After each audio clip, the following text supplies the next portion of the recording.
Bien, trabajo práctico número 5. Hoy avanzamos con contenidos nuevos. Bien, hasta ahora hemos estado viendo lo que es balance de energía. Hemos estado viendo los distintos tipos de balance de energía. Y ahora vamos a avanzar una etapa más en donde vamos a complementar para poder hacer un análisis termodinámico completo de los sistemas con los conceptos que vamos a aplicar en este trabajo práctico, ¿sí? Nosotros la materia de termodinámica la encaramos desde un punto de vista que sigue el libro Kalem, como lo hemos dicho en algún momento, y el enfoque que le damos es un enfoque postulatorio, ¿sí? En donde se enuncian postulados y a partir de esos postulados se construye la teoría termodinámica. Son enfoques, ¿eh? Hay otro enfoque que es la termodinámica clásica que se llama, que concluye de alguna forma en los postulados que nosotros vamos a enunciar. Ninguna de las dos es que esté mal, las dos están bien, son enfoques diferentes. Con lo cual muchos de los conceptos teóricos que ustedes seguramente han visto en la teoría sobre los contenidos que vamos a ver en este práctico, los pueden repasar y los pueden profundizar en esos conceptos en el libro Termodinámica de Kalem, ¿sí? Bien, hagamos un breve repaso de esos postulados, pero antes de mencionar los postulados vamos a hacer mención a los sistemas simples, ¿sí? ¿Qué eran los sistemas simples? ¿Se acuerdan?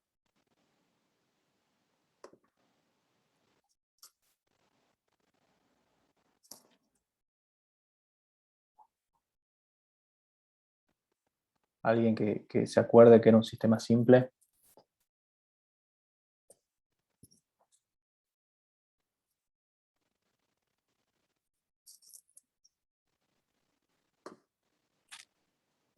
Buenas noches, profe. Hola.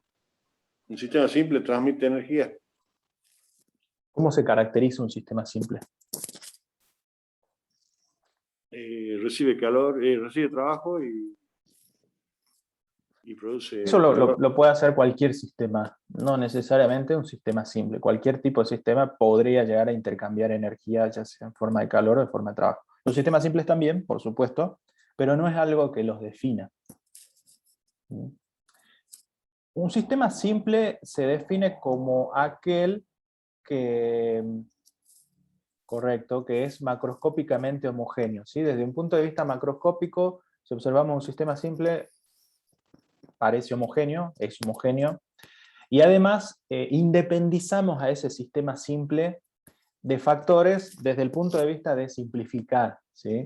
Después nosotros podemos aplicar la misma teoría termodinámica a sistemas que no son simples, pero desde un punto de vista para simplificar, aislamos de alguna manera ese sistema de forma tal que no esté dentro de un campo eléctrico, dentro de un campo magnético, dentro de un campo gravitatorio, ¿bien? Y en donde ese sistema va a estar caracterizado por algunas variables en particular, ¿sí? Son sistemas inertes, entonces, nosotros ahora lo que vamos a hacer es aplicar o enunciar los postulados en base a los sistemas simples, ¿sí? Bueno, tenemos el primer postulado, ¿se acuerdan? El postulado número 1, que hace referencia a los estados de equilibrio. El primer postulado lo que dice, después ustedes lo ven en el Kalem y demás, tal cual como está enunciado, pero lo que me dice el primer postulado, lo que me indica es que existen ¿sí? Estados de equilibrio, existen estados de equilibrio que están caracterizados por determinadas variables. Esas variables, nosotros acá las vamos a... están representadas en este caso por la energía interna, el volumen, el número de moles de las especies que participen en ese sistema, que pueden ser tantas como ese sistema pueda llegar a tener, ¿sí? Si ese sistema de repente es un sistema de un fluido puro, tendrá una determinada cantidad de número de moles solamente de ese fluido, pero no necesariamente puede ser el estado, ¿sí? Entonces existen esos sistemas particulares denominados de equilibrio que están caracterizados por las variables que ustedes ven acá, ¿sí? Yo puedo tener un sistema... A ver. Puedo tener un sistema, voy a hacer un simple esquema.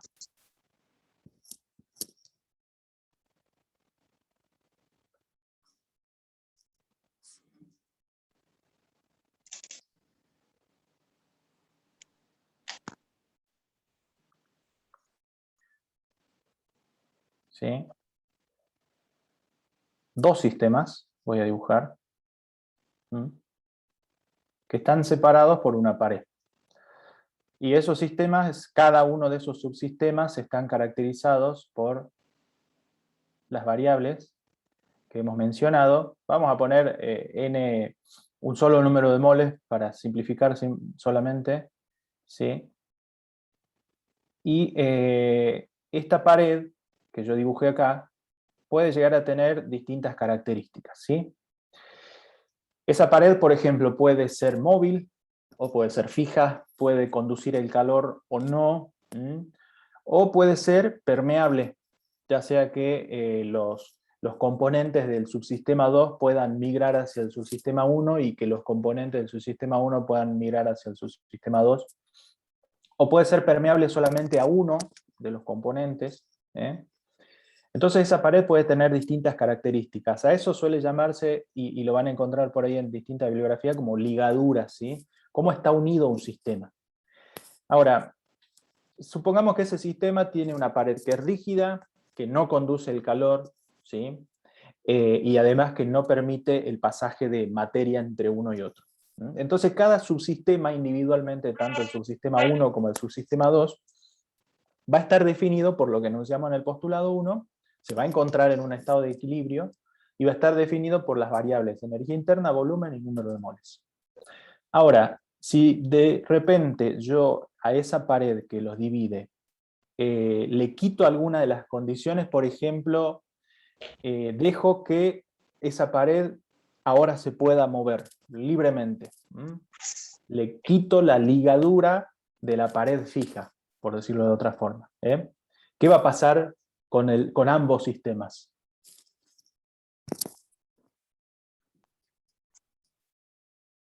¿Qué podría llegar a pasar?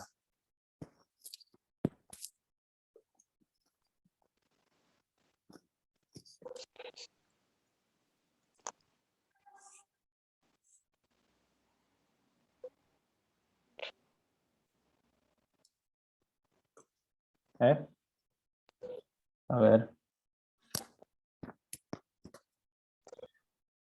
Se mezclan, no necesariamente se mezclan, porque yo dije que lo único que voy a hacer es voy a permitir que esa pared sea móvil. Después, esa pared no conduce el calor ni tampoco es permeable. Solamente desde el estado de rigidez máxima, si se quiere, dejo que esa pared pueda desplazarse. Afecta su volumen, van a evolucionar. A ver de nuevo, porque ahí se escuchó un ruido.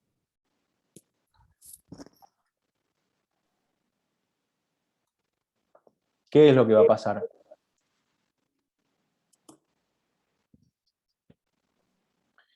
Van a evolucionar, como dice Sandra. ¿Hacia dónde van a evolucionar? Que van a modificar su volumen. Probablemente se modifiquen sus volúmenes. Y ¿hasta dónde?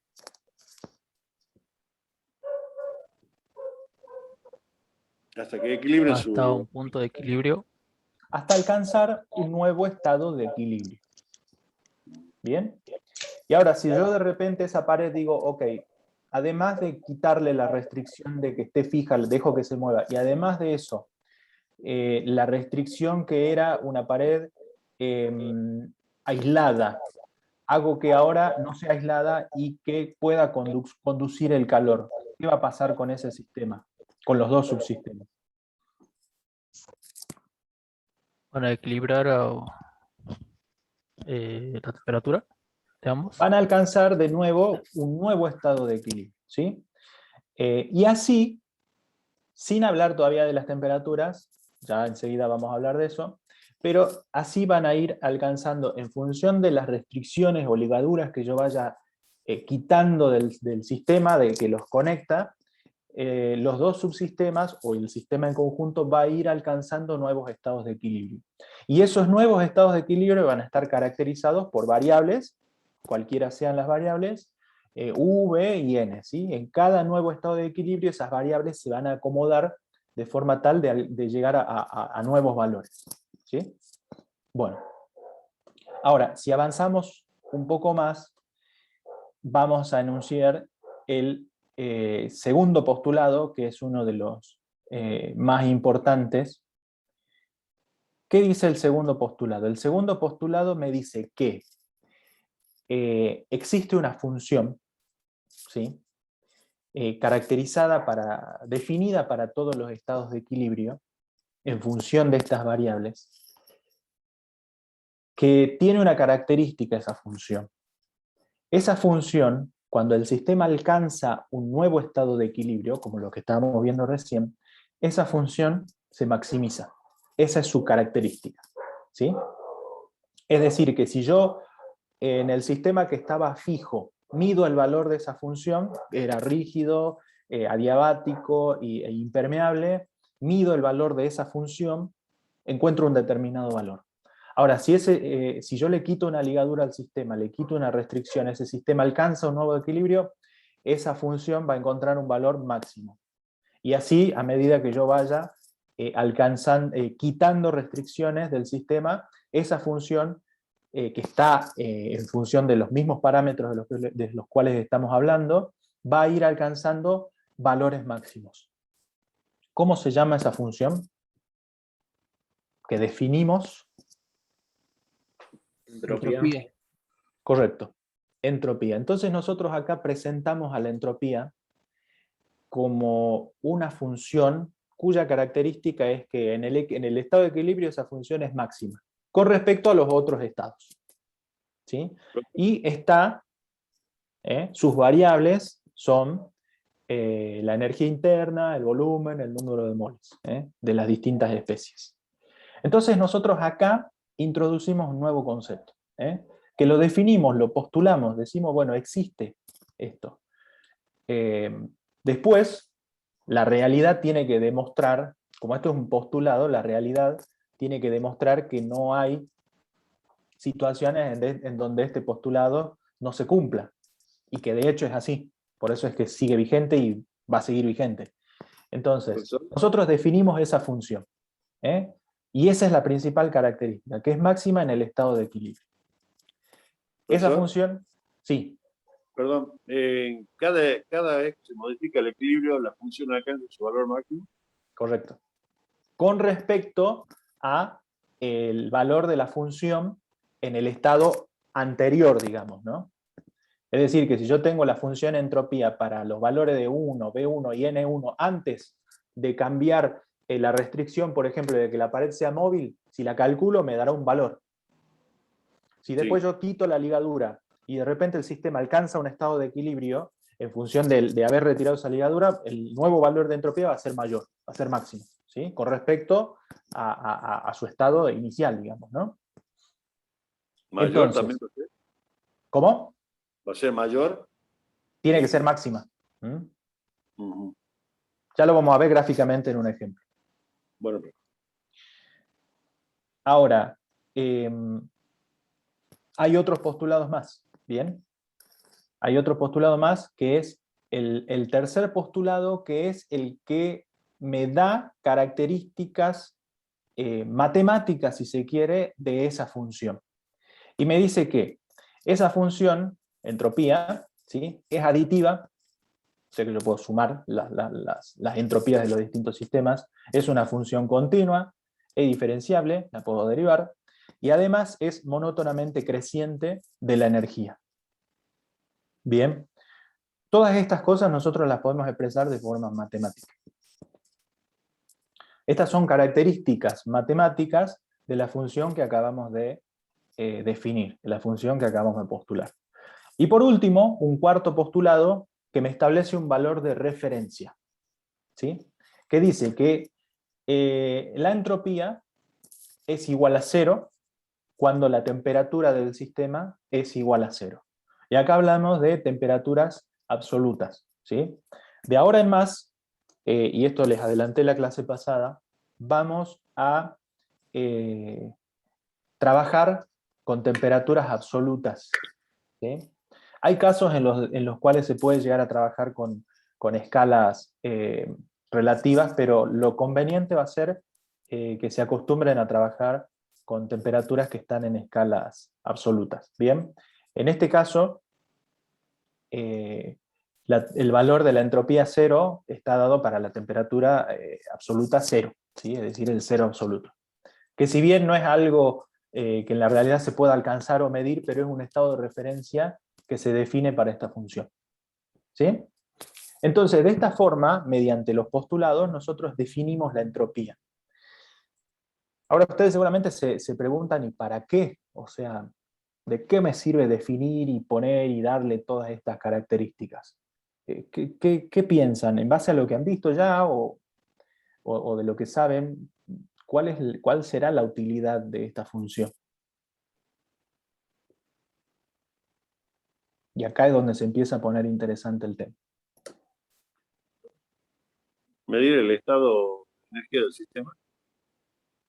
Para medir el estado de energía, yo con el balance de energía lo puedo hacer.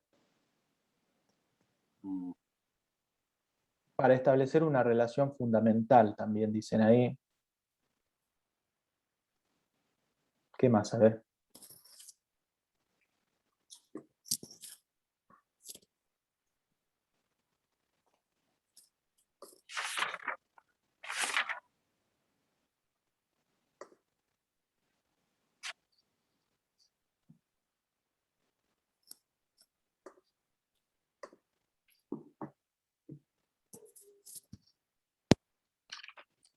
¿Para qué? A ver qué dicen acá. Para predecir.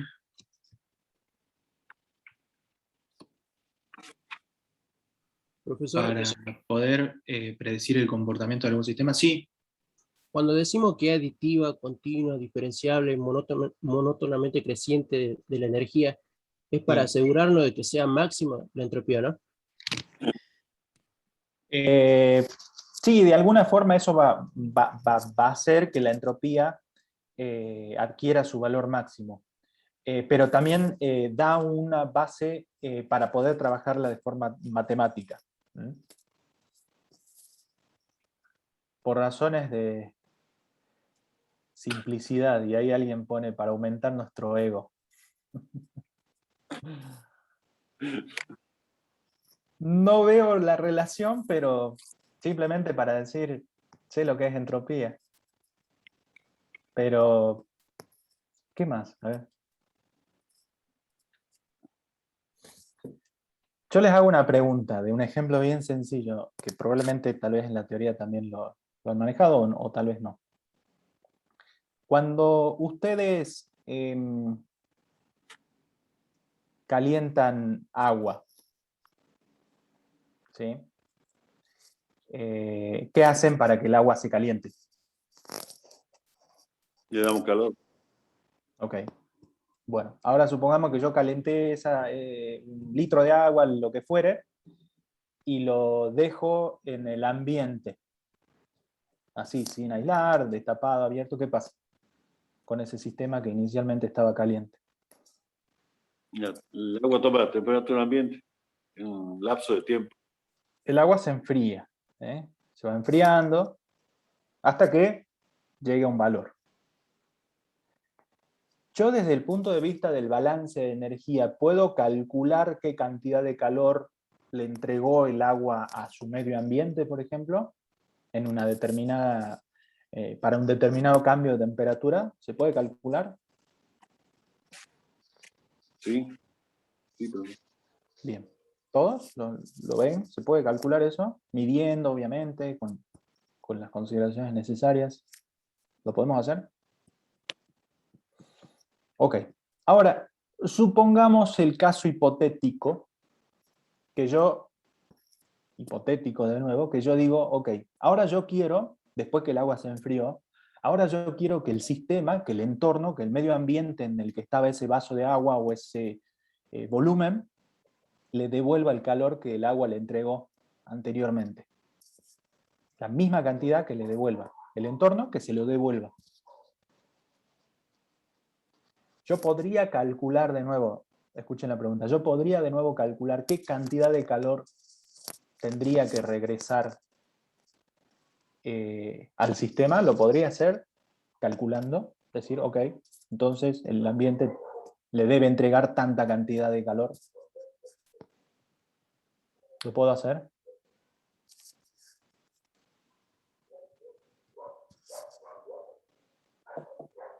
y es el mismo calor que se necesita para Sí, profe. Ajá. ¿Lo puedo hacer? ¿Sí? Puedo calcular. se puede Diré, calcular. bueno, el ambiente me tiene que entregar, calcularé, tal vez si es un ambiente reducido o chico, se tiene que enfriar tanto para poder entregarme esa misma cantidad de calor. Ahora, ¿por qué no sucede eso? ¿Por qué el ambiente no le vuelve a entregar el calor al agua después de haberse enfriado?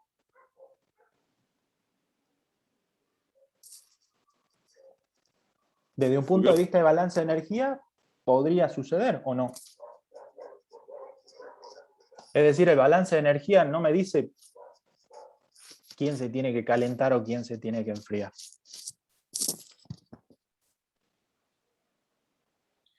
Porque va en contra de la ley de conservación de energía. No, la energía se conserva. Si el agua que estaba inicialmente caliente le entrega al ambiente, la energía del agua estaba en el ambiente. Y si después el ambiente se la vuelve a entregar al agua, el balance me cierra perfecto. Es decir, no estoy violando el principio de conservación de la energía. Para nada. Desde el punto de vista del principio de conservación de la energía, no hay ninguna violación. ¿Y entonces? Profe, ¿no se estaría violando el tercer postulado? Ajá. ¿Cómo Donde la llegás a ver que se violaría el tercer postulado? Puede ser, no hay uno, ¿eh? porque la entropía es continua Ajá. y al querer que el ambiente le devuelva calor al sistema, estaríamos como haciendo lo contrario, por lo que dejaría de ser continua.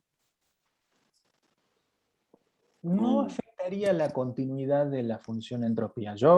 El sistema volvería a tener unas condiciones iniciales, el sistema agua volvería a tener unas condiciones iniciales y yo podría volver a calcular un valor de entropía. ¿Dejaría de crecer? ¿Va por ahí? Puede ser. Bueno, no vamos a encontrar ya la respuesta a esto, pero lo que yo les quiero empezar a mostrar que hay algo más que la energía.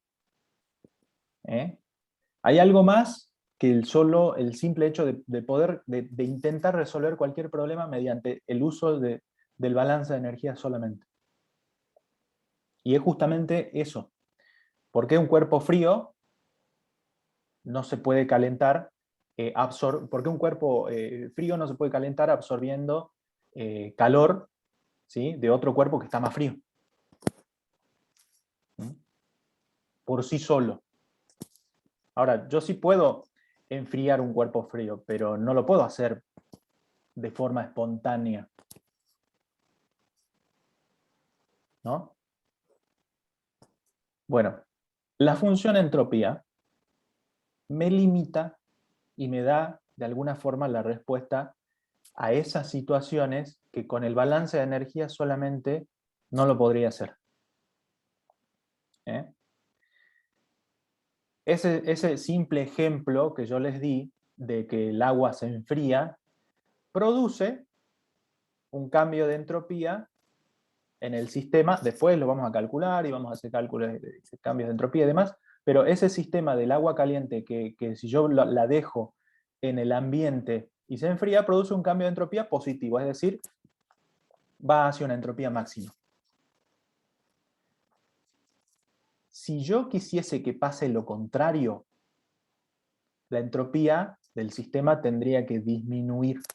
Es decir, tendría que darse un caso hipotético de un nuevo sistema que evoluciona hacia un nuevo estado de equilibrio en donde la entropía, en vez de aumentar, disminuye. Y eso no sucede nunca, de forma espontánea.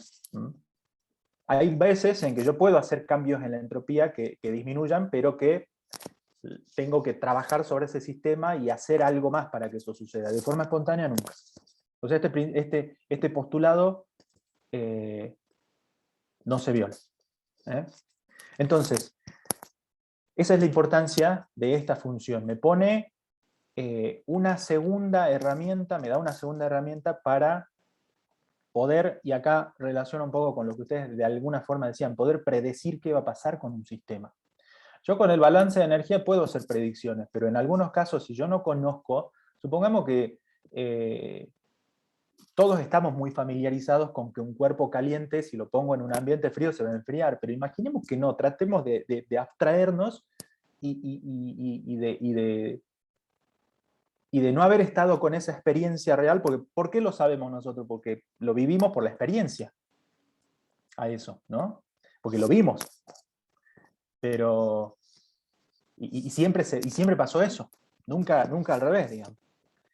Pero tratemos de imaginarnos que nosotros lo miramos, alguien nos lo cuenta, y si uno nunca lo hubiese visto o nunca lo hubiese experimentado, diría, che, ¿y por qué para este lado y no al revés?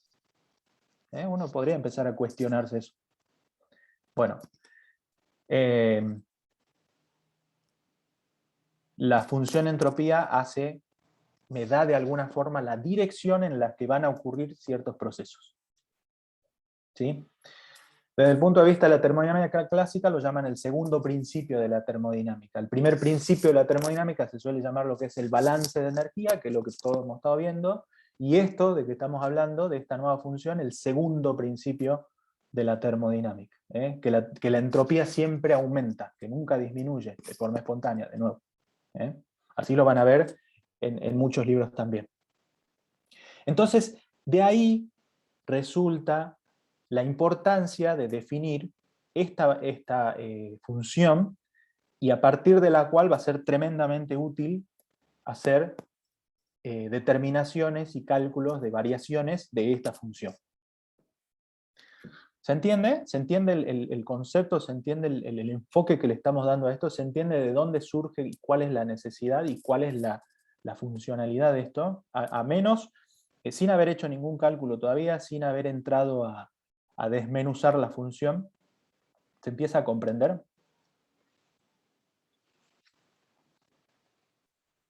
Sí, profe. Bueno, ¿los demás? Más o menos, profe. Más o menos. Más o menos. Bueno.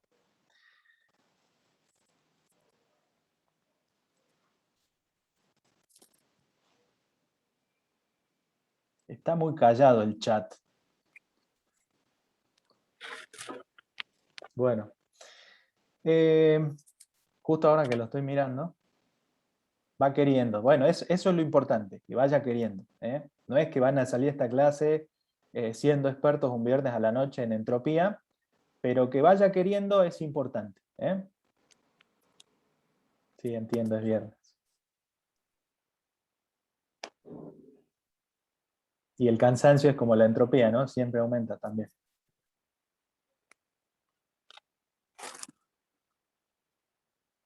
Bueno, vamos a seguir avanzando. Profe, una pregunta.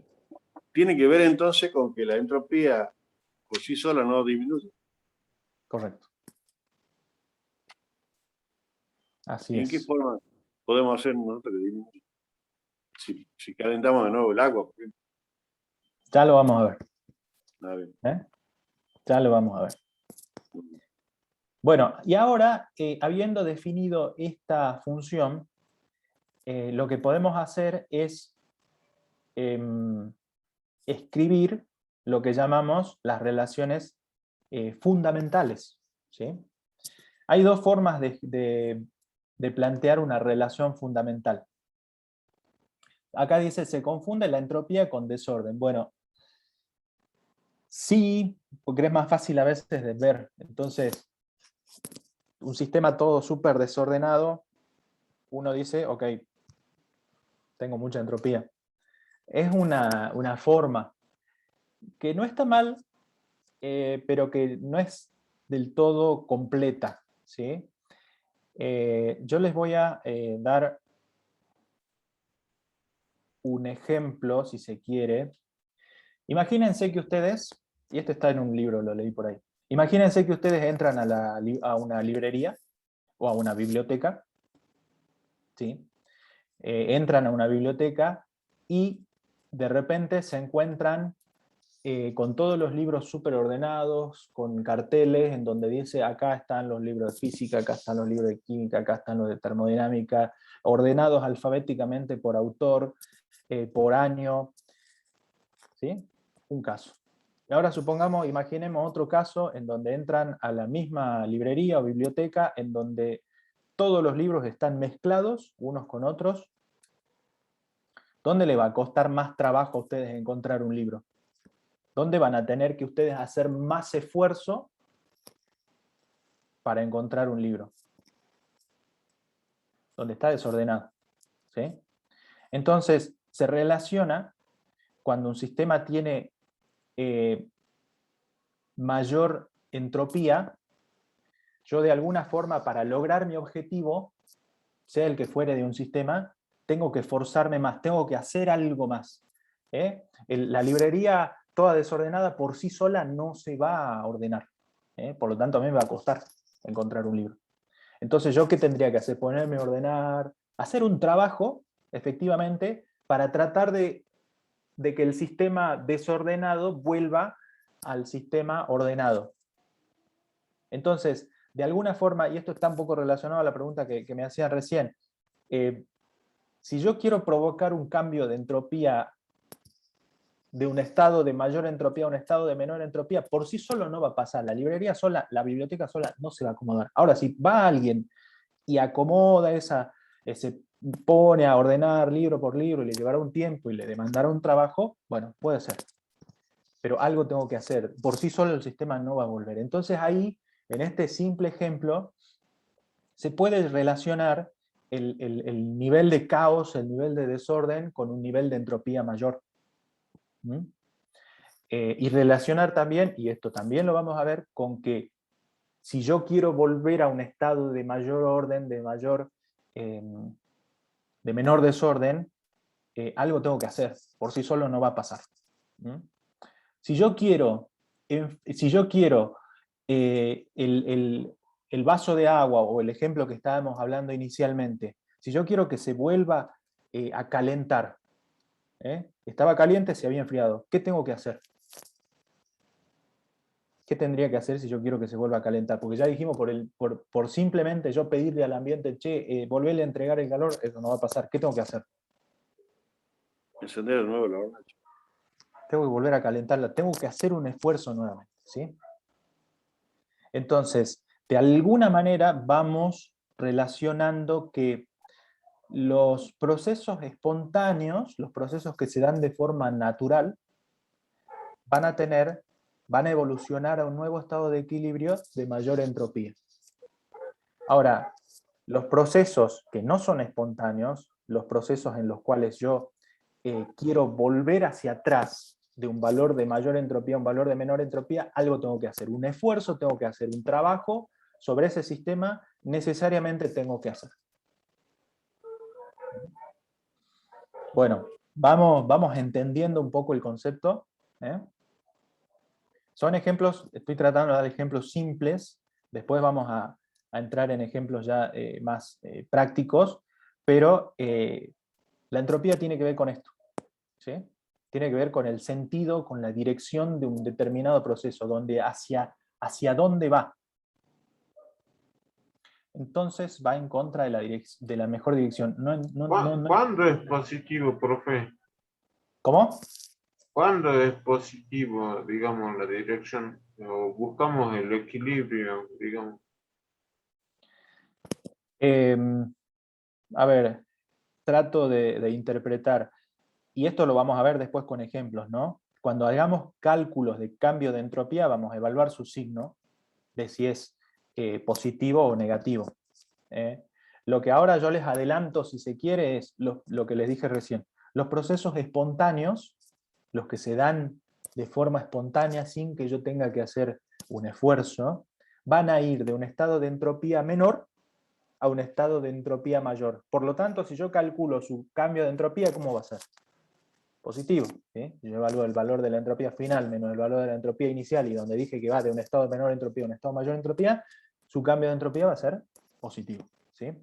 Pero no me quiero adelantar mucho, porque eso lo vamos a calcular, y en el próximo práctico vamos a evaluar esos cambios de entropía. Y en lo siguiente, y hasta el final vamos a hablar de ahora en más de la entropía. Y de la energía también, por supuesto.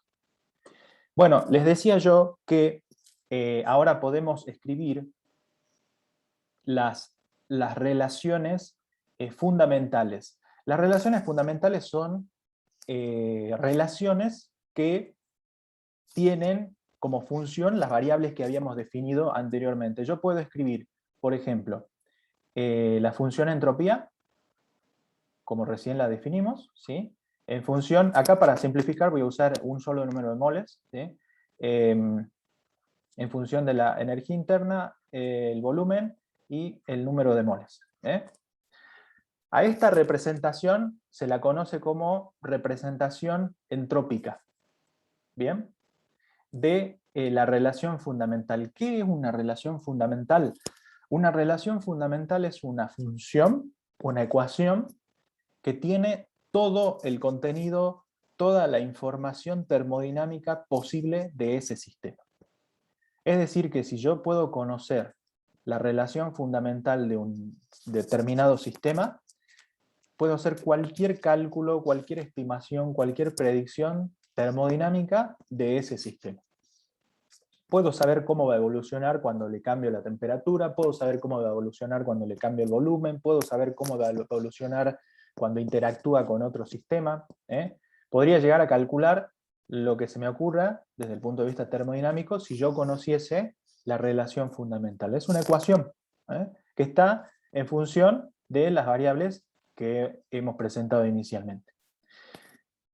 La misma relación fundamental puede ser expresada, si yo de acá saco la energía y pongo como variable la entropía, la puedo expresar como U, una función ahora de la energía interna, en función de la entropía, el volumen, el volumen salió medio feo, bueno, y el número de moles.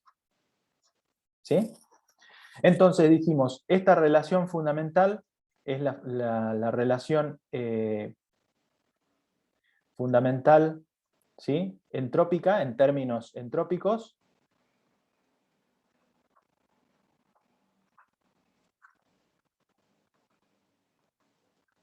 y la otra es la relación fundamental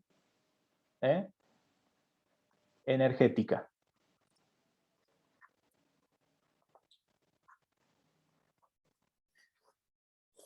Son distintas formas de expresarlas, no es que sean diferentes. Para un sistema yo puedo expresarla en función de la representación entrópica o en la representación energética. ¿Sí? Es un cambio de variables de una misma ecuación. ¿Sí? Bueno, vamos a trabajar más que nada con la energética. ¿Cómo es el diferencial total?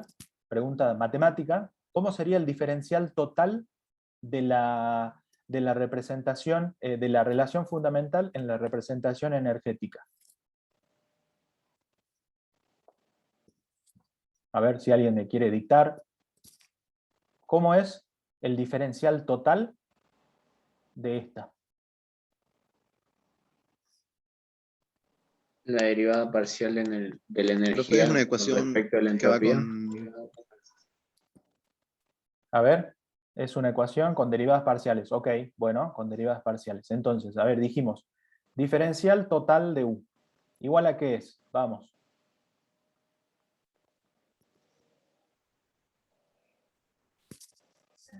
La derivada parcial de la entropía respecto al de U por el diferencial de U. A ver, de nuevo.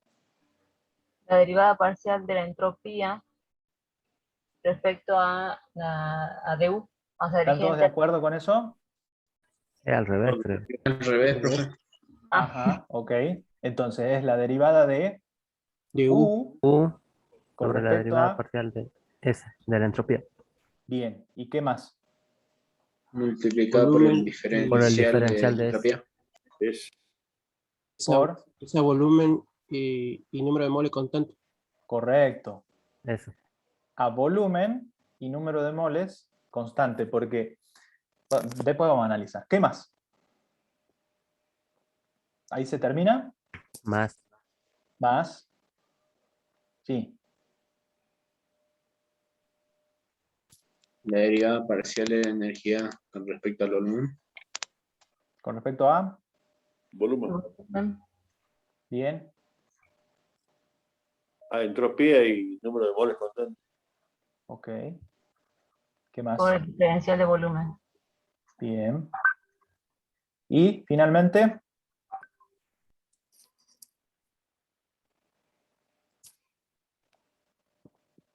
La diferencial de Derivada energía parcial de U. respecto del número de moles. Bien.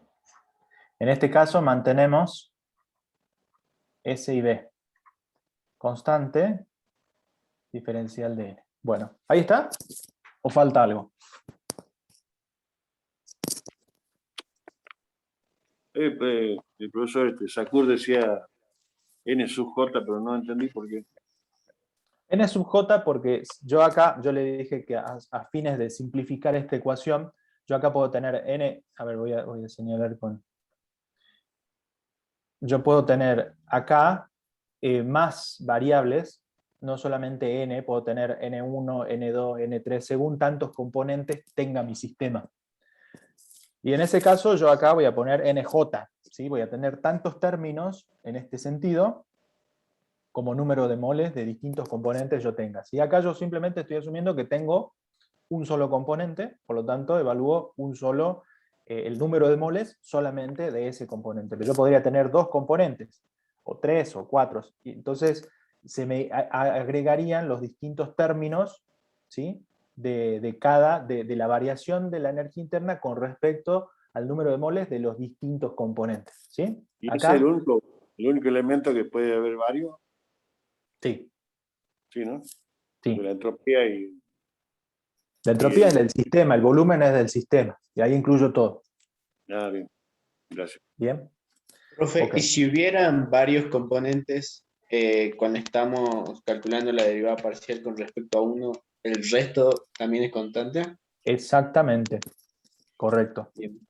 Entonces, en ese caso, acá me van a aparecer, no sé, número de moles de 1, número de moles de 2, número de moles de 3, es decir, el que no estoy analizando, ¿sí? Mejor dicho acá.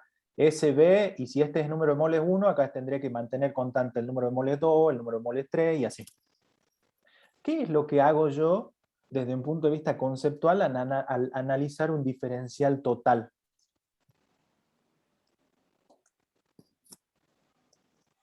Analizo la variación total de energía. Ajá. ¿Alguien me puede explicar, supongamos que yo no soy ingeniero ni estudié ingeniería, y les pregunto, ¿qué me dice esta ecuación? ¿Qué me indica esta ecuación con cada uno de sus términos?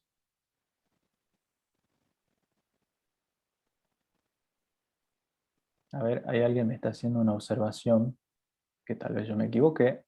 La derivada parcial de energía interna con respecto al volumen. Ah, sí, perdón, acá, en el segundo término. Acá se La mole mantiene constante. S y N, ¿no? Sí, moles constantes. Sí, no sé si quise escribir N y me salió una B corta, pero ahora lo corregimos. Sí, me parece que no salió bien acá el palito de la N. Ahí está. Bueno, gracias por la aclaración. Pero vuelvo a la pregunta, ¿de qué me sirve expresar esto? ¿O para qué yo requiero expresar algo en un diferencial total? ¿Qué es lo que hago al expresar esto en un diferencial total?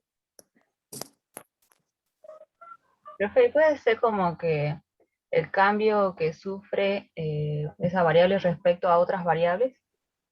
Ajá, sí. En un cambio de equilibrio, ¿Cómo? ¿En un cambio en un de? cambio de equilibrio compara la variación de energía entre uno y otro estado. En realidad no estoy hablando acá yo de estados de equilibrio todavía. Nos olvidemos de estas variables, que si yo acá tengo, y ustedes así en análisis matemático lo ven, el diferencial total de z, como la derivada parcial de z respecto de x, de z respecto de y, de z respecto de la letra que fuere. ¿Qué me da cada uno de esos términos? ¿Cómo varía la energía con respecto a cada variable? Sí. La ventaja de la utilidad, si se quiere, de un diferencial total es que me permite, de alguna forma, saber cuánto contribuye a la variación total cada una de las variables. Es decir, en este diferencial de U, con el primer término, yo puedo evaluar, ok, mi diferencial de U varía, de alguna manera, ¿sí? Cambia. Si yo evalúo un proceso, sea el que fuere, un proceso, puedo llegar a tener un cambio de energía interna. Ok, bueno. Entonces, yo con el diferencial total, cada término me está diciendo cuánto contribuye cada una de las variables a la variación total de U. El cambio de la variable entropía afectará una determinada cantidad al cambio total de U. El cambio de la variación del volumen afectará una determinada cantidad a la variación de U. Y el cambio de la variable número de moles afectará en otra cantidad la variación de U. La suma de todos esos cambios van a ser el diferencial total, ¿sí? Por supuesto acá en términos diferenciales lo hacemos y después esa ecuación, si la tenemos, la podemos integrar. Bien. Eso eso para cualquier diferencial total, no solamente para esto, es para cualquier diferencial total, me sirve para evaluar la contribución del cambio de cada una de las variables. Si yo tuviese más variables, tengo que analizar todas las variables. ¿Bien? Bueno, y ahora vamos a definir cada una de esas derivadas. ¿Qué significa la primera derivada? Esta. ¿Qué es ¿Temperatura? esa? Temperatura. La segunda derivada. Menos presión. Muy bien. Menos la presión. Y la última, ¿Potencial químico? el potencial químico. ¿Sí? Y acá yo defino. Y acá hacemos la presentación oficial de la temperatura. Si bien nosotros hemos venido hablando de temperatura y desde que nacemos hablamos de la temperatura y nos hablan y escuchamos y un montón de cosas de la temperatura, bueno, esta es la definición de la temperatura. La temperatura es el cambio de la energía interna de un sistema con respecto a la entropía, manteniendo las otras variables constantes. Ese numerito de temperatura que todos los días escuchamos en la radio, que leemos en el celu cuando vemos el pronóstico, es eso. Termodinámicamente definida. ¿Sí? Con lo cual, cuando en el examen final les preguntemos, definime temperatura, no me digan, es la cantidad de calor que tiene un sistema, no, es esto. ¿Sí? No se olviden más de esto. Esta es la definición de la temperatura. La ventaja, si se quiere, del enfoque postulatorio es que vamos definiendo las variables desde bien el principio. Lo mismo la presión y lo mismo el potencial químico. Ahora, ¿cómo se llaman ahora a estas variables que aparecieron acá? ¿Cómo las llamamos? Porque a su vez yo puedo expresar estas variables temperatura en función de S, de B, de N, la presión también, el potencial químico también, si hago un trabajo matemático. Yo ya puedo escribir esto de esta manera, ¿sí? Du igual a T diferencial de S menos P diferencial de B. Uy, me salió horrible B. P más mu diferencial de N. ¿Cómo se llaman a estas variables que aparecen ahora? En base a la definición que le damos. Ecuaciones de estado. Muy bien. Ecuaciones de estado. Y las ecuaciones de estado son muy importantes las ecuaciones de estado. Y la diferencia entre una ecuación de estado y una relación fundamental es que, como les dije yo, la relación fundamental contiene toda la información termodinámica de un sistema. Las ecuaciones de estado, como son derivadas de las relaciones fundamentales, contienen parte de la información termodinámica de un sistema. Ahora, si yo tengo todas las ecuaciones de estado posibles de ese sistema, es equivalente a tener la relación fundamental. Pero si tengo solo una, no tengo la relación fundamental, pero tengo una ecuación de estado por lo menos, y esa ecuación de estado me puede permitir hacer muchas cosas seguramente con parte de la información del sistema. Y la ventaja de todo esto es que yo de un sistema fácilmente puedo medir su temperatura, por ejemplo. O de un sistema fácilmente puedo medir su presión, por ejemplo. El potencial químico es un poco más complicado, pero se lo puede determinar a partir de otras variables. Pero la temperatura y la presión, como todo el mundo está, de alguna forma, conocemos ya esos términos y ya hemos estado hablando, acá los definimos, pero yo puedo medir de un sistema o no la presión. ¿Sí? La temperatura también, y lo puedo hacer muy fácil en muchos sistemas. Bueno, esas ecuaciones de estado, van a ver que después vamos a hablar de nuevo de ecuaciones de estado, me permiten calcular muchas cosas de los sistemas, me permiten predecir. No me dan toda la información, pero sí me dan una buena parte. Ahora, relaciones fundamentales de los sistemas no se conoce casi ninguna. Es decir, en la realidad es muy difícil, prácticamente imposible, que yo pueda encontrar en un libro o en donde sea la relación fundamental de un sistema. ¿Sí? Pero, en cambio, yo sí puedo encontrar ecuaciones de estado de un sistema. Sí puedo encontrar o determinar o mediante un experimento encontrar y adecuar una ecuación de estado para un determinado sistema. Y esas van a ser herramientas muy útiles para el cálculo, para la predicción de nuevas variables, para la predicción del comportamiento de los sistemas y demás. ¿Bien? Bueno, esta es la relación fundamental y las ecuaciones de estado. ¿Se entendió? Que viene enganchado a lo que vimos recién, ¿no? A partir de la definición de la entropía. Yo puedo expresar esto mismo que yo escribí acá, el diferencial total y todo, para la relación entrópica. En el Calen está, después les digo, en la teoría probablemente lo hayan visto o lo hayan mencionado, pero después pueden ir al libro y ahí profundizar un poco más en el mismo análisis sobre la representación entrópica. Nosotros este análisis lo hicimos sobre la representación energética, ¿sí? Pero el mismo análisis se puede hacer sobre la representación entrópica también. Y obtener ecuaciones de estado en términos de las mismas variables y demás. Bueno, ¿me siguen?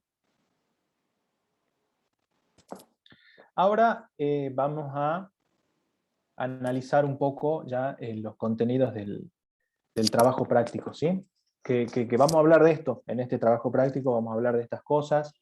Todavía no vamos a hacer cálculos de variación de entropía, sí en el práctico que viene, pero es bueno que ya tengamos en la cabeza todos estos conceptos, ¿bien? Bueno, vamos a ir al problema 1. El problema 1 es una cuestión más que nada matemática, ¿sí? De hacer uso de uno de los postulados para decir si una ecuación es una relación fundamental o no. Dice, las ecuaciones siguientes, ustedes ahí en la guía tienen 10 ecuaciones, dice, se proponen como relaciones fundamentales de los sistemas termodinámicos. Sin embargo, 5 son inconsistentes con alguno o alguno de los postulados 2, 3 y 4. Y en consecuencia no son físicamente aceptables. Indicar cuáles son y qué postulado se viola en cada caso. Nosotros vamos a analizar dos cosas acá, simplemente. En cada una de las ecuaciones. Acá vamos a ver un par de ejemplos. En cada una de las ecuaciones vamos a analizar dos cosas que las podemos hacer matemáticamente.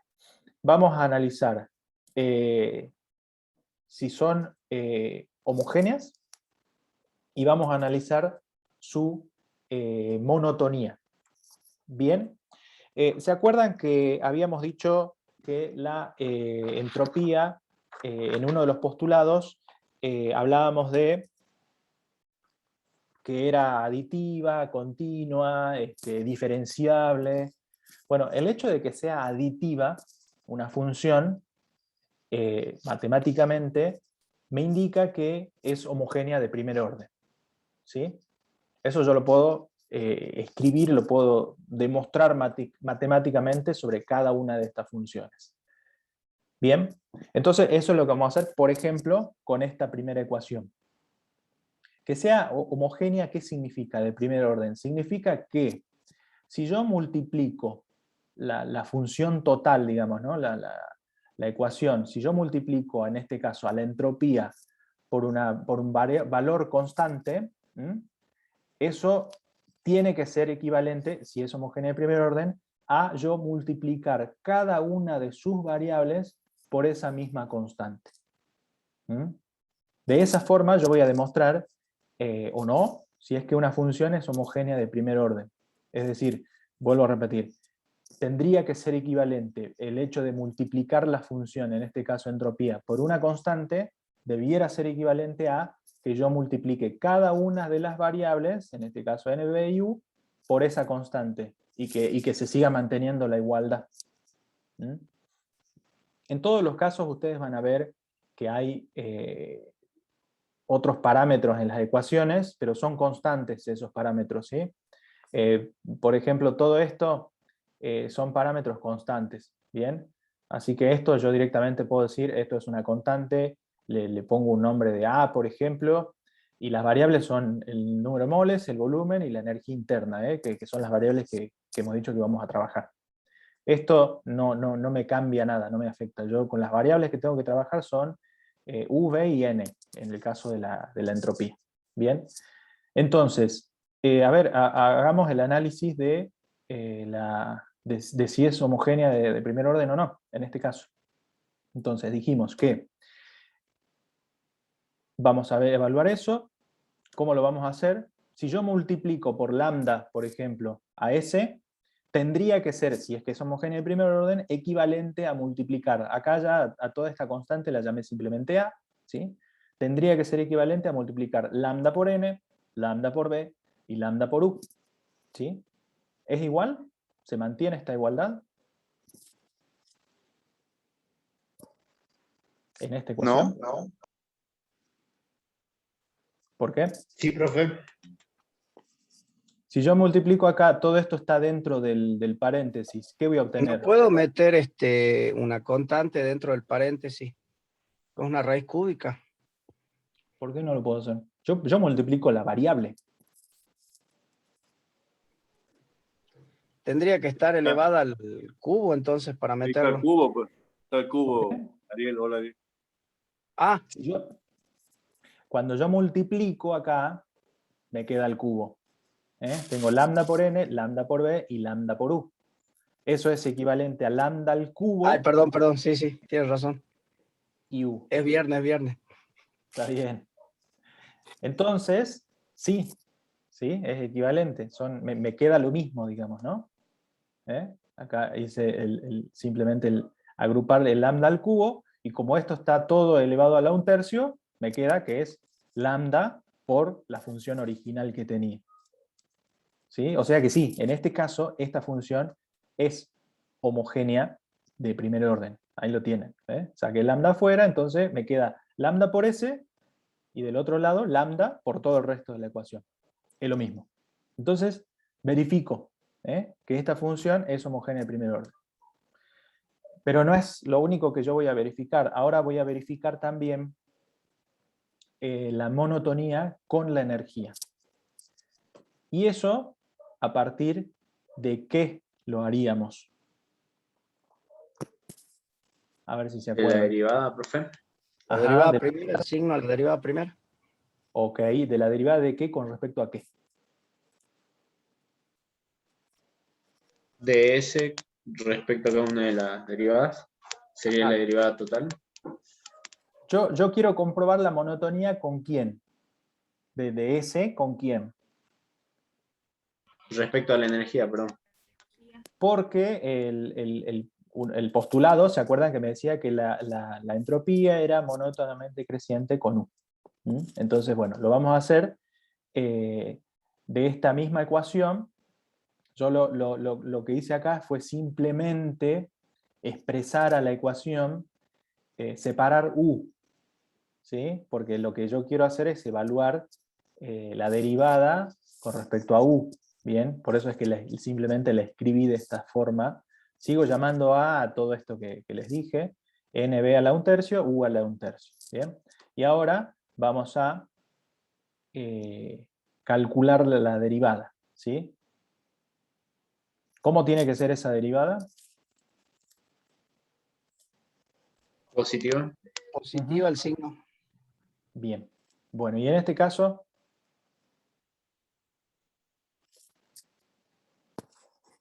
¿es positiva? N es positivo, Sí, profe. número de moles es positivo, volumen es positivo, energía interna es positivo. ¿Sí? No hay nada que me pueda hacer esta derivada que sea negativa, con lo cual verifico ambas cosas. Vamos a verificar solamente esas dos cosas, ¿sí? En todas las funciones. Y de esa manera vamos a decir, ok, cumple, ¿sí? Es homogénea de primer orden, es decir, una función aditiva, y es monótonamente creciente con la energía. Entonces, es una relación fundamental. Bueno, analicemos otro ejemplo. En este otro ejemplo tenemos otra propuesta de relación fundamental, y tenemos que hacer el mismo análisis. Vamos primero por el caso de ver si es homogénea de primer orden.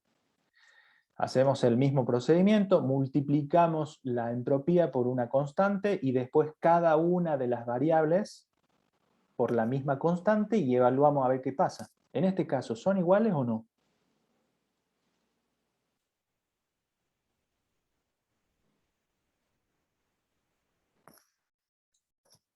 No. Ajá, ¿por qué? ¿Qué me queda? El lambda de un lado y el lambda del otro lado. Raíz cúbica de lambda quedaría el lado derecho. Del lado derecho queda por un lado lambda cuadrado sobre lambda, ¿sí? O sea que me queda elevado a la 1/3 del miembro de la derecha, y en cambio en el miembro de la izquierda tengo elevado a la 1. Bien. Por lo tanto, no son iguales, es decir, no es una función homogénea de primer orden.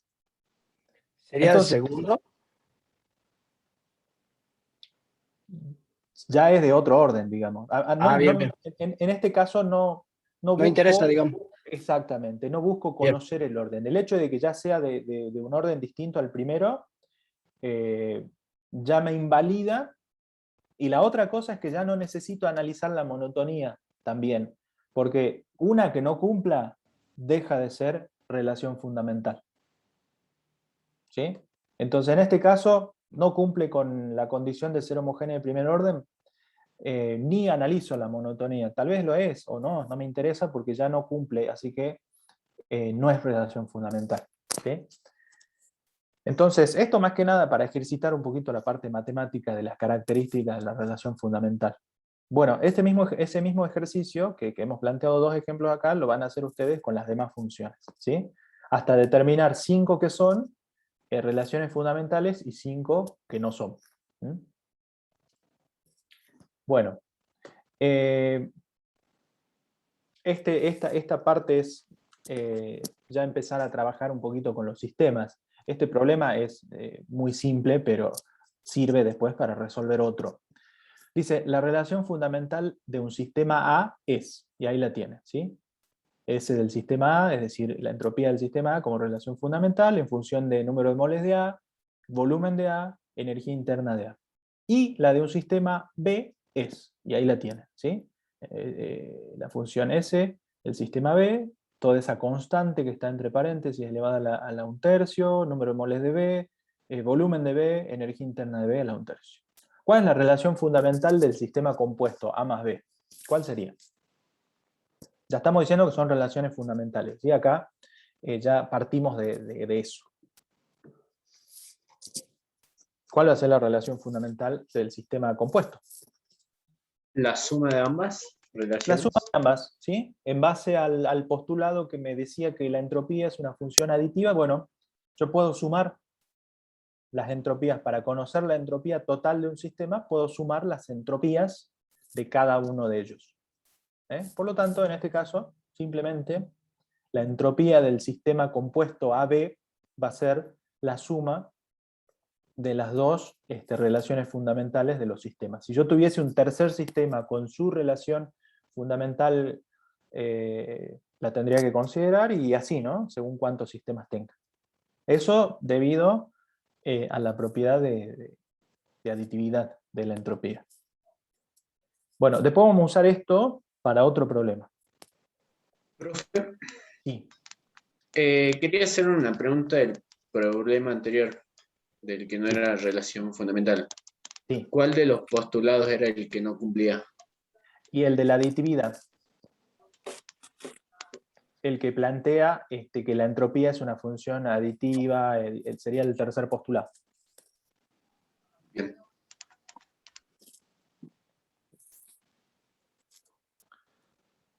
Bueno, simplemente acá con este problema, ¿sí? Queda acá como la suma de las dos relaciones fundamentales. Y ahora Profesor, vamos a ir a... Sí.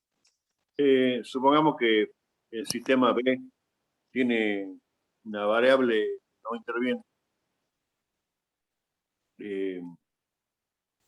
¿Son compatibles? Igual se pueden sumar.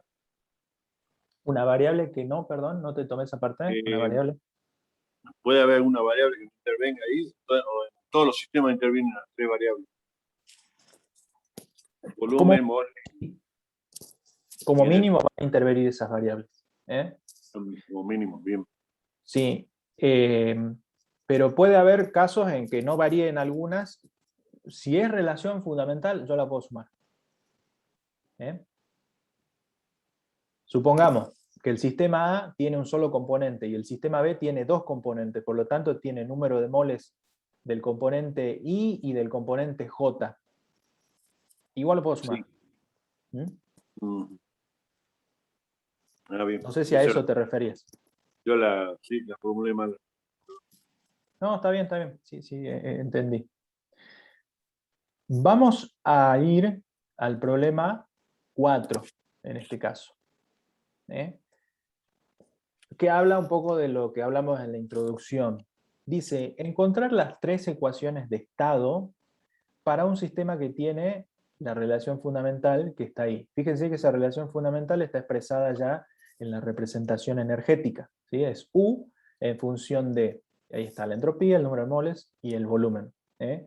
Dice B sub 0, tita y R son constantes, positivas. Bueno, ¿Cómo encontramos las tres ecuaciones de estado? Tenemos la relación fundamental. ¿Qué tenemos que hacer para encontrar las ecuaciones de estado? La derivada parcial con respecto a cada Ok. variable. ¿Se animan a hacerlo? Y después me van diciendo a qué llegan.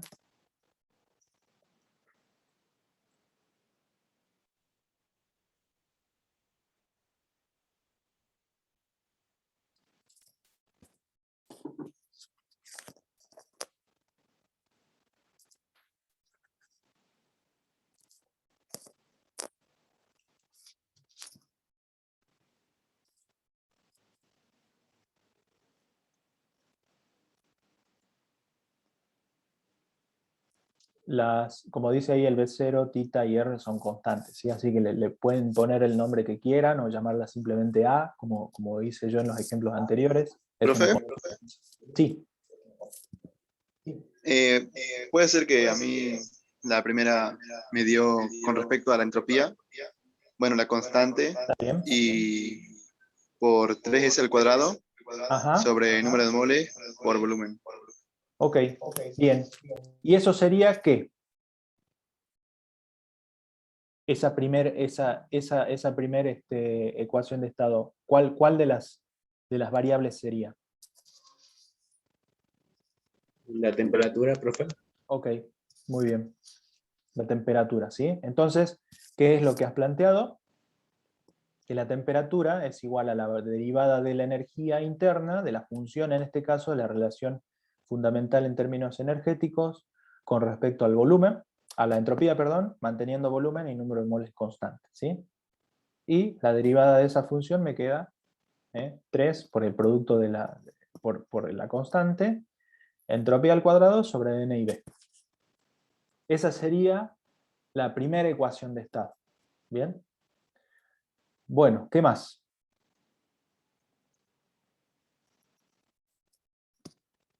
Me faltan dos.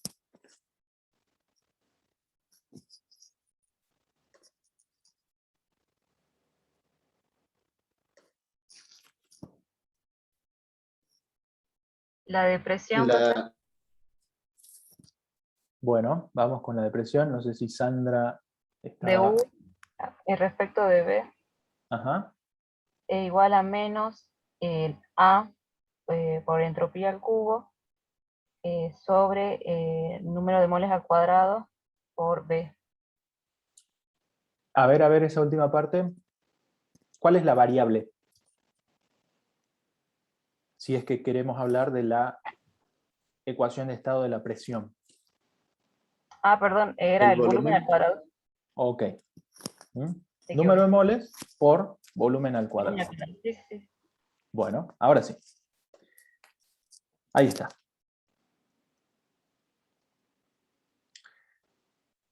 ¿Era así? Sí, así es. Fíjense el signo, ¿no? Hay que tener cuidado con el signo porque la derivada en sí es igual a menos la presión, o la presión es igual a menos la derivada de U con respecto de B.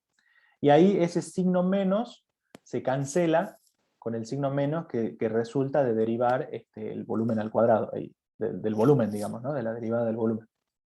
¿Sí? Bueno, y la última.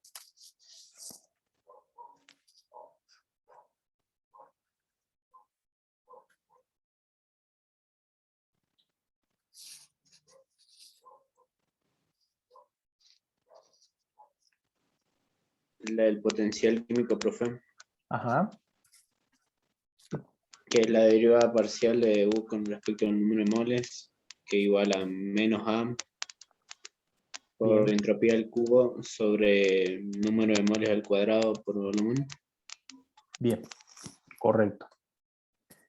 El potencial químico, en este caso, como potencial químico no tiene el signo negativo cuando yo escribo la derivada, me queda la derivada tal cual es, ¿sí?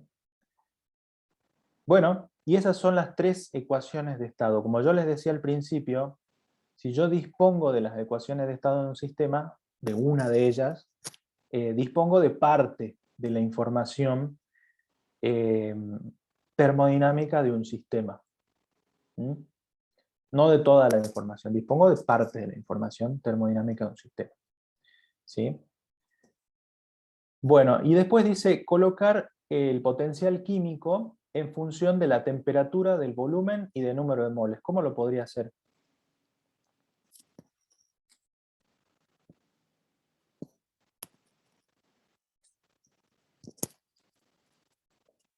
Esto, ¿sí?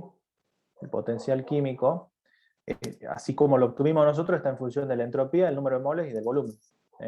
Yo lo quiero, en lugar de estas variables, lo quiero en función de T, V y N. ¿Cómo podría ser? Quiero que T esté dentro del potencial químico.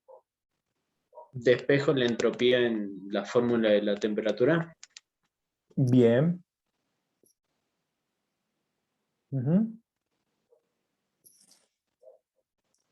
¿Y después? Reemplazo la entropía por lo que nos quede ya despejado. Ok, bueno.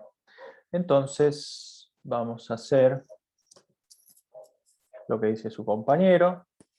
Despejamos de la primera ecuación de estado la entropía, dejamos la entropía en función de T, N y B, y después reemplazamos la entropía en la ecuación de estado del potencial químico. ¿Sí? Me quedaría así, reemplazando la entropía. ¿Sí? Directamente lo pongo como coeficiente fraccionario. Y ahí sí, me quedó el potencial químico en función de T, N, B y N y B, digamos. ¿Sí? Ahí tengo el potencial químico en función de las variables que quiero. Bueno, les hago una pregunta. ¿Conocen alguna ecuación de estado ustedes? La de los gases ideales. Muy bien. La ecuación de los gases ideales es una ecuación de estado. ¿Sí? La ecuación de los gases ideales, ¿qué me relaciona? Normalmente la escribimos, esto aparte, ¿no?, del problema, esto ya sale P por B, N, R, T. Pancho Villa nunca reprobó termodinámica. Ahí está. Totalmente. Ahora, vamos a expresarla de otra forma. N, R, T sobre B. ¿Sí? Esta es la presión, así escrita, es una función de ¿qué variables? De N, de NT y de B. De N, de de T B y de B. y de B. T. Es una ecuación de estado. Y es muy usada. Para ciertos casos, obviamente no la podemos usar para todos los casos, pero es una ecuación de estado. Es mi Así favorito. que acá tienen un ejemplo conocido para ustedes, muy clásico, lo usaron seguramente en química, lo vamos a usar también en termodinámica en algunos casos, lo van a usar en otras materias y lo van a usar también en su ejercicio profesional del futuro en algunos casos. Es una ecuación de estado que vendrá de alguna relación fundamental que no la conocemos, pero que es tremendamente útil para determinar el comportamiento de un gas ideal, para ver qué pasa si cambio la temperatura, evaluar en un sistema qué ocurre con la presión o el volumen de ese sistema. ¿Sí? La podemos usar para muchas cosas, y es una ecuación de estado. ¿Sí? Este es un ejemplo simplemente para mencionarles de una de las ecuaciones de estado y de su utilidad. Otra cosa que les quiero mencionar es que a veces hay procesos en los que a mí me conviene mantener una variable constante. O en los que de repente el proceso se da, porque así es su condición, con una determinada variable constante. Fíjense ustedes que la relación fundamental que nosotros hemos expresado en términos de de la entropía, de la energía interna, perdón, en términos energéticos, era T diferencial de S menos P diferencial de B más mu diferencial de N. Si de alguna forma yo pudiese trabajar en un sistema que es a presión constante, que es el caso de muchos sistemas, ¿cómo me quedaría esa relación fundamental?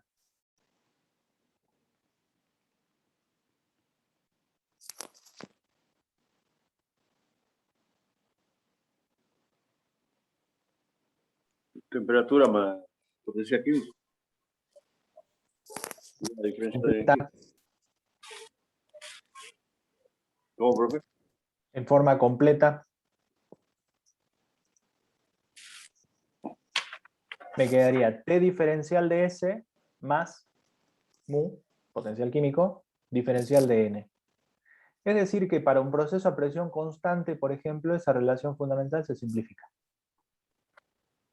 Bueno, yo puedo encontrar procesos, o a veces adecuar procesos de forma tal que ya sea sus relaciones fundamentales, que es muy difícil que la encuentre, pero sí sus ecuaciones de estado, sean más sencillas de trabajar. Debido a que una de esas variables permanece constante. Procesos a presión constante, hay muchísimos procesos que se dan a presión constante, ¿sí? Un reactor, por ejemplo, que trabaja en condiciones ambientes, ¿sí? Que está abierto, que no está sobre presión, es un proceso a presión constante. ¿Sí? Procesos a temperatura constante también hay muchos. Entonces, las ecuaciones de estado tienen la ventaja de que manejan variables que en muchos casos se pueden mantener constantes y pueden simplificar mucho el análisis también. Bueno, vamos a dejar acá este práctico. Obviamente no lo hemos terminado. Vamos a dejar acá por ahora para continuar con este práctico en la clase que viene. Bien, por ahora hemos presentado como para hacer un resumen, hemos introducido los distintos postulados. En un postulado presentamos la función entropía, ¿sí? Que dijimos que es máxima para los sistemas que alcanzan nuevos estados de equilibrio. Hemos caracterizado esa función desde un punto de vista matemático, hemos puesto un sistema de referencia, una referencia para esa nueva variable, y a partir de ahí hemos presentado las relaciones fundamentales en términos energéticos y en términos entrópicos. A partir de esa relación fundamental, mediante sus derivadas de las distintas variables, hemos obtenido las distintas ecuaciones de estado, ¿sí? Que en el caso de la representación energética, esas ecuaciones de estado son la temperatura, la presión y el potencial químico. Bueno, dejamos este práctico acá y lo continuamos la semana que viene.